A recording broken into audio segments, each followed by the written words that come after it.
Oh, Jesus. Ignore them. Freaking hallucinations. Ignore them to go away. Christ, I'm still here. I got you. Still gonna get past this. Hi. Those beasts up there? Those pigs. At least I hope you can hear them.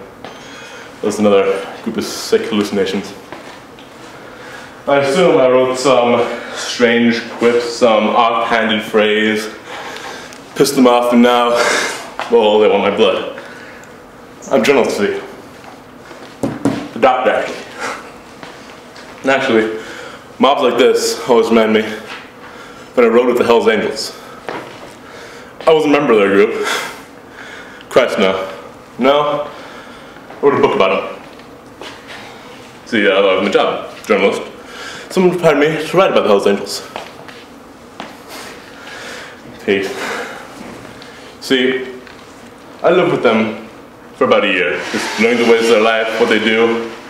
That year abruptly ended when they decided to beat me about the face, neck, and break my arm for attempting to stop a woman from being assaulted by her husband. He was also assaulting the dog. But nonetheless, I was kicked out of the club. I couldn't be in it anymore. Such is life. They weren't bad people. At first, that is. They weren't horrible. They divulged into it. They became it.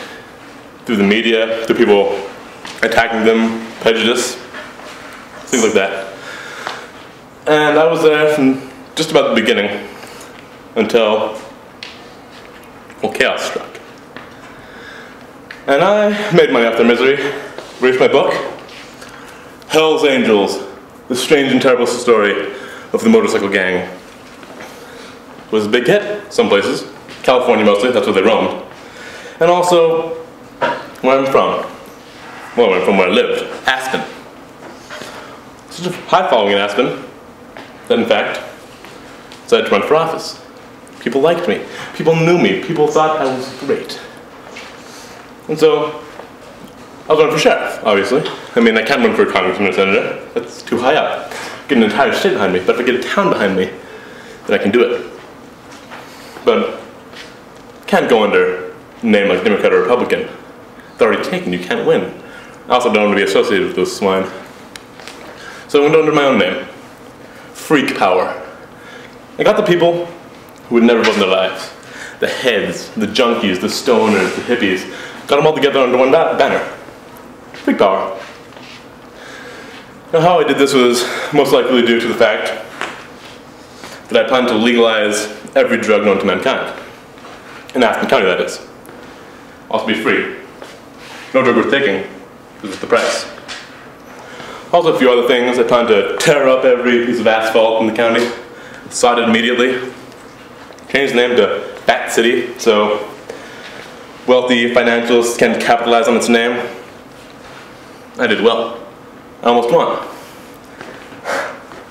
If it weren't for 6 screwed up stoners who decided that it would be in their best interest to send their votes off to their own homes, or Tijuana, or wherever the hell they decided to mail the address to. Such is life. And so, well, shame back to journalism. It's all I knew. It's all I knew how to do. Found a little publication, Scanlon's Monthly. Horrible magazine. Only ran for 10 issues, 10 months. Only muckraking, yellow journalism, nothing of substance.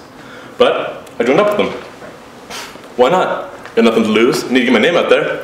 Why not join up with this little known place? Maybe I can prosper, become great.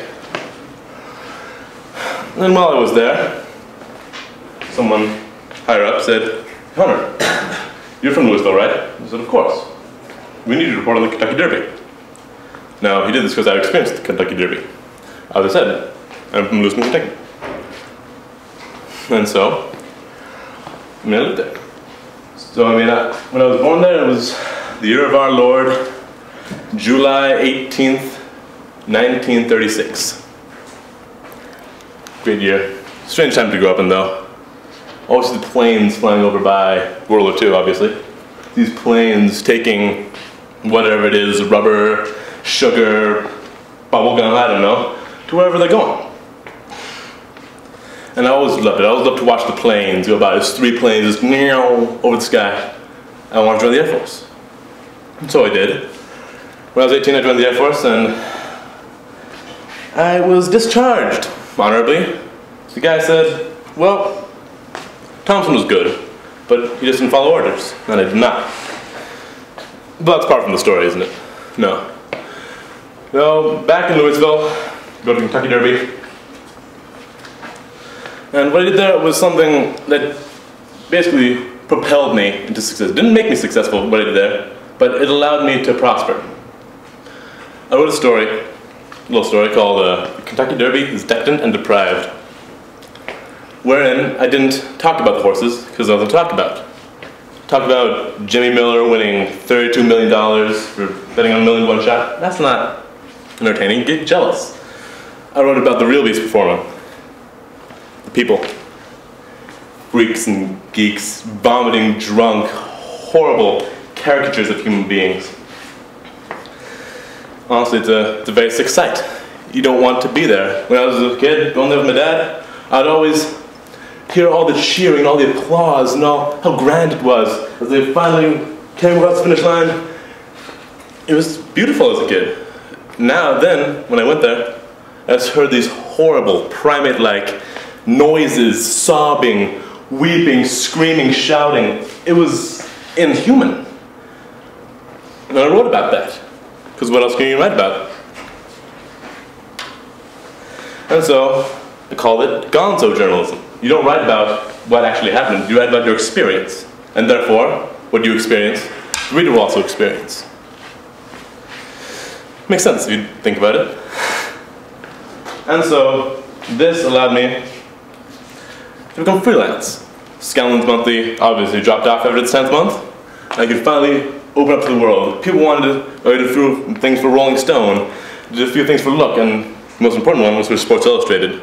They told me, go down to Las Vegas for the Mint 400 Derby. And I said, all right.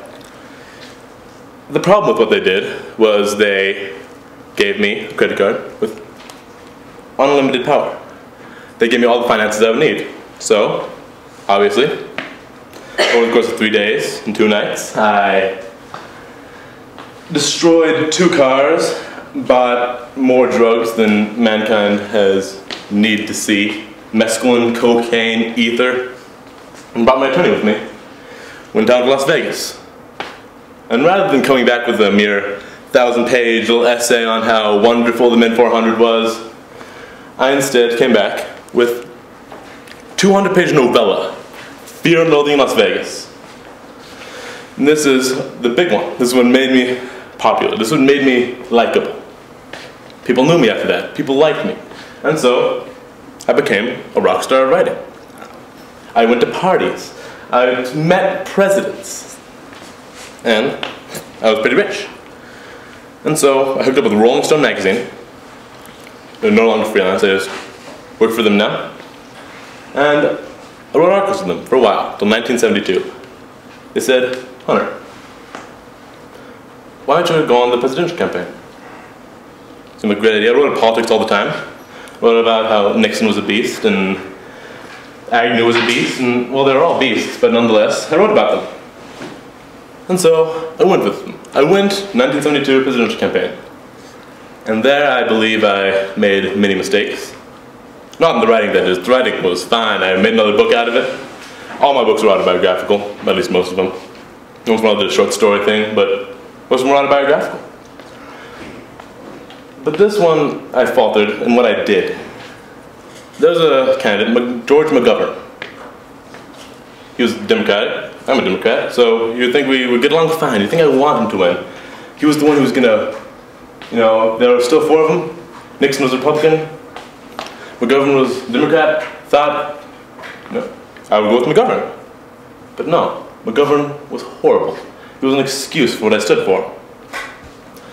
And so I didn't think Nixon would win. Who would think Nixon would win? Nixon? Didn't think he'd win. But McGovern, he was acting weird lately. He was acting strange. He acted lifeless, listless, always sweaty when he did interviews, always sweaty when he spoke out to people, and after them he was always tired. He looked exhausted. And so I wrote that he was on the African drug Ibogaine. Now let me rephrase that. I wrote that there's a rumor in Milwaukee that he was on the African drug Ibogaine, which is true. And I started the rumor in Milwaukee, and from this, McGovern was torn to shreds. No one liked him anymore. People thought he was this sick junkie.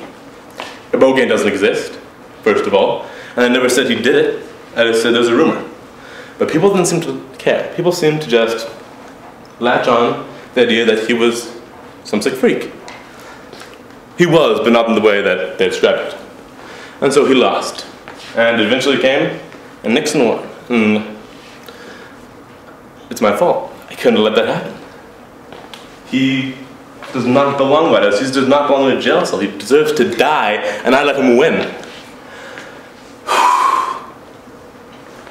And eventually after that, I wrote very few books after that. All of them were articles for Rolling Stone.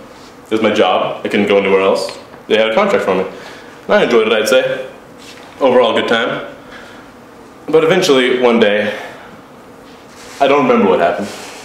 It's all black to me, but my wife told me that I came home bleeding from the head, absolutely drunk or high or some sort of situation where I couldn't stand up without the assistance of another human being.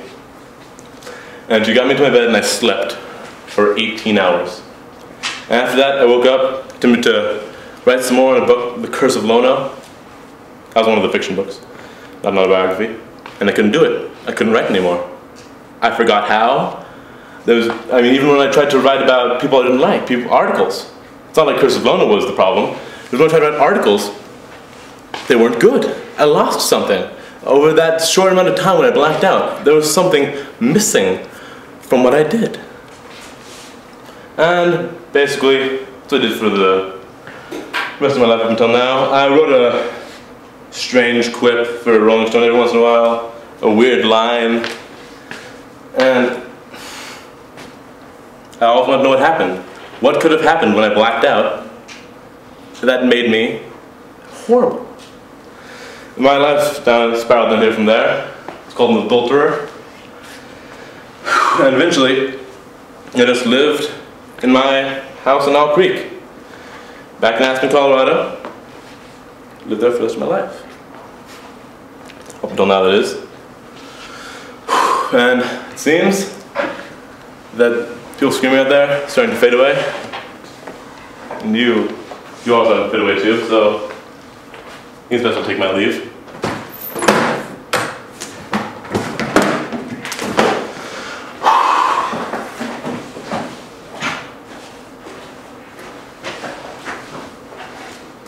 And in 2006, he killed himself. And that's the story.